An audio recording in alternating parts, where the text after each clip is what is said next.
নমস্কার, আমি শিপ্রা। আমার ব্রিটস অফ লাইফের নতুন একটা ভিডিওতে সবাইকে স্বাগত জানাই।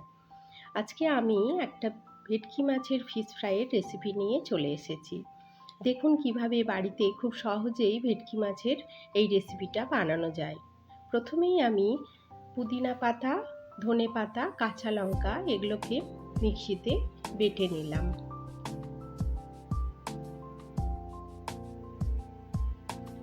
বাটা আমার হয়ে গেছে। এবার onion, garlic and ginger paste, তার সাথে ওই বেটে রাখা পুদিনা পাতা, ধনে পাতা আর কাঁচা লঙ্কার পেস্টটা দিয়ে দিলাম। দিয়ে ভালো করে মিশিয়ে নিচ্ছি। এরপর একটু লেমন জুস দিয়ে দিলাম, পাতিলেবুর রস ভালো করে নিগড়ে নিলাম। একটা ডিম তার সাথে দিয়ে দিলাম।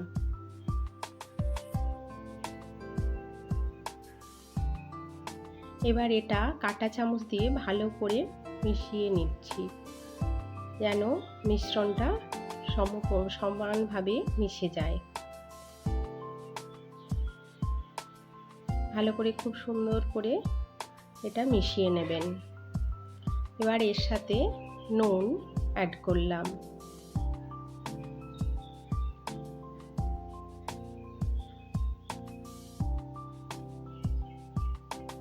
গরম মশলা দিলাম।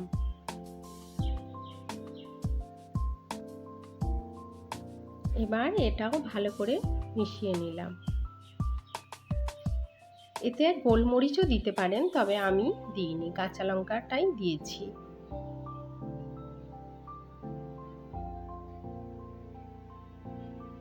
অল্প গোলমরিচ দিলেও ভালো লাগবে। এবার যে ভেটকি মাছের ফিলেটগুলো আমি রেখে এনেছিলাম সেইগুলো ভালো করে সুন্দর করে পরিষ্কার করে ধুয়ে তারপর ওই মিশ্রণটায় এপিট এপিট করে সুন্দর করে মাখিয়ে রেখে দিলাম, যাতে দুটো পাশই ভালো করে মেশে। ওর মধ্যে তাহলে ধনে পাতা, পুদিনা পাতার যে মেশানো, লেমন, নুন সব ওর মধ্যে ভালো করে যেন মিশে যায়। সুন্দর করে আমার এখানে 10 পিস মতো আছে।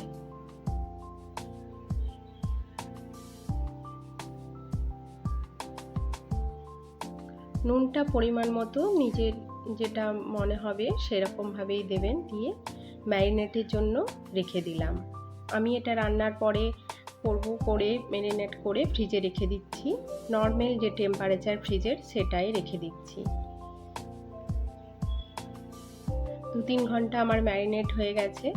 এরপর আমি দুটো ডিম আলাদা করে ফেটিয়ে নিলাম।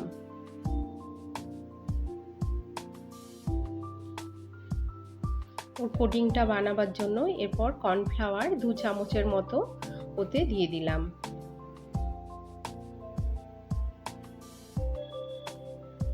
যাতে ব্যাটারটা বেশ ঘন হয়।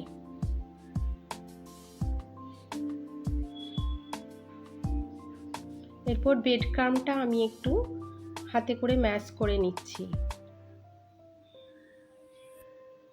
এরপর একটা সুন্দর করে একটা করে মাছ নিয়ে ও ডিমের এটাই ডুবিয়ে এরপর এক হাতে ওটা করবেন আর বাঁ হাত দিয়ে ওটা ব্রেড ক্রাম্বটা মাখিয়ে নেবেন। এইভাবে আরেকবার ডিমের আরেকটা লেয়ার দিয়ে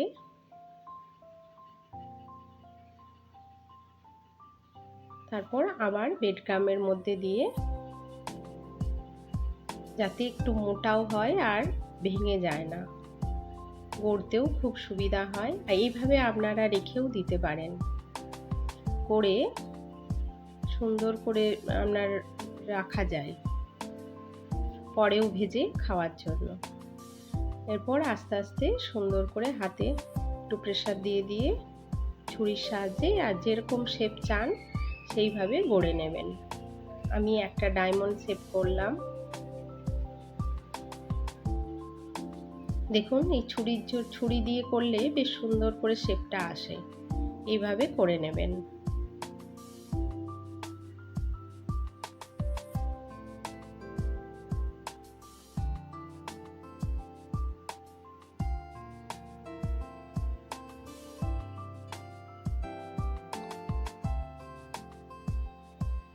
এইভাবে একটা একটা করে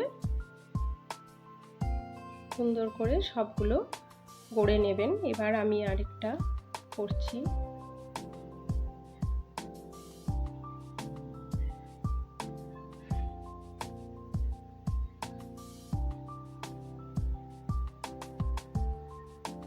দুটো করে লেয়ার দিলে বেশ ভালো হয়।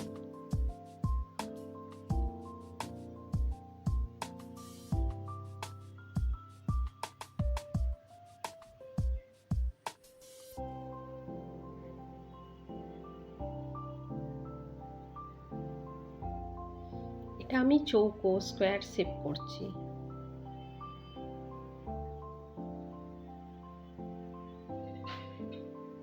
হাতেও একটুও লাগছে না, কি সুন্দর সব সুন্দরভাবে, খুব তাড়াতাড়ি এবং সুন্দর হয়।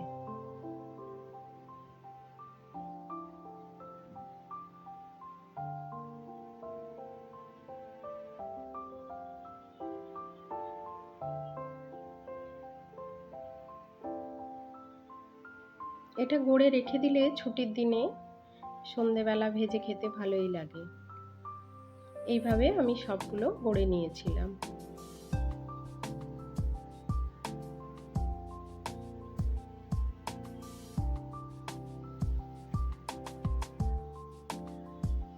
আমার গড়া হয়ে গেছে। এবার কড়াতে আমি সানফ্লাওয়ার অয়েল গরম করে আর ভাজলাম। একটু কম আছে, আস্তে আস্তে ভাজলে বেশ ভালো হয়। আমি তেলটা বেশি দিইনি, মানে যতটা ডুবো তেল আমার দেওয়া ছিল না, সেই জন্য আমি একটু চামচ দিয়ে দিয়ে সুন্দর করে এপিট ওপিট করে ভেজে নিচ্ছি।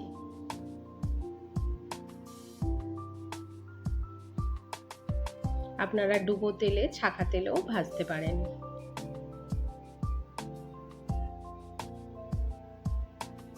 আমার এপার হয়ে গেল এই পিঠটা। উল্টানোর সময় একটু সাবধানে উল্টাবেন।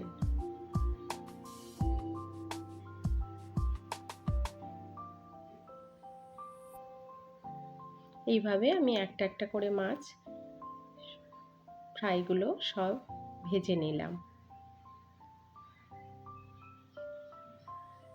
আমার ভিডিওটা কেমন লাগলো অবশ্যই কমেন্ট করে জানাবেন। আপনাদের কমেন্টগুলো পড়লে আমার ভালো লাগবে আরও নতুন ভিডিও দিতে।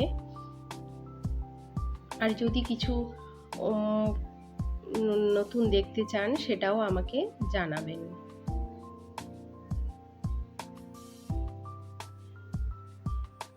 ভিডিওটা ভালো লাগলে একটা লাইক করে দেবেন। আর যারা এখনো সাবস্ক্রাইব করেননি প্লিজ আমার চ্যানেলটা একটু সাবস্ক্রাইব করে রাখবেন। আপনারা যত দেখবেন তত আমার ভিডিও দিতেও ভালো লাগবে। আমি একটু মেয়োনিজ দিয়ে এটা দেখুন ভেতরটা কি সুন্দর হয়ে গেছে। চলুন আজ তাহলে এখানেই শেষ করছি।